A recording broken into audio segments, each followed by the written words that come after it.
تو سورہ نحل سورہ نمبر 16 اور آیت نمبر 77 میں اللہ فرماتے ہیں وَلِلَّهِ غیب السماوات والارض، کہ آسمانوں اور زمین کا غیب صرف اللہ ہی کو معلوم ہے۔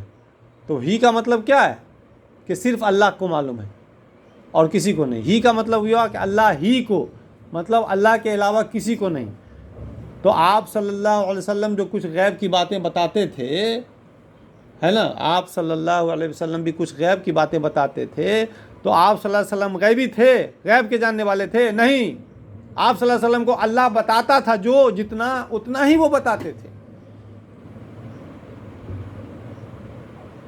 ہے نا۔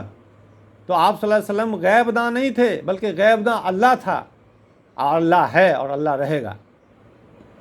تو پیغمبر کو جب کوئی بات اللہ غیب کی بتا دیتا ہے، اور پیغمبر جو ہم کو غیب کی بات بتاتا ہے اللہ کے بتانے پر، تو پیغمبر کو ہم غیب داں نہیں کہیں گے۔ اور پھر پیغمبر نے اگر ہم کو بتا دیا غیب کی بات، ہے نا، اور پھر ہم کسی کو بتا رہے ہیں، تو کیا ہم غیب داں ہو گئے؟ نہیں، ہم بتائی ہوئی بات بتا رہے ہیں، ہم غیب داں نہیں ہیں۔ دماغ کو کھولیے، دماغ کو بند، ڈبہ کی طرف بند نہیں کریے۔ ڈبہ آپ کو ڈھکن بند کر دیا ہے مولوی صاحب، آپ کے دماغ کا ڈھکن کو بند کر دیا ہے، ٹائٹ کر دیا ہے۔ کھولیے اس کو ڈھیلا کر کے، سمجھیے بات کو۔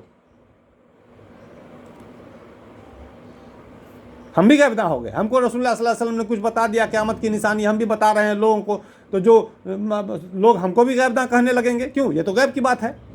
تو اللہ بتاتا ہے غیب کی بات پیغمبر کو، تو پیغمبر بتاتا ہے، تو پیغمبر غیب داں نہیں ہوا۔ غیب داں کون ہوا؟ اللہ ہوا۔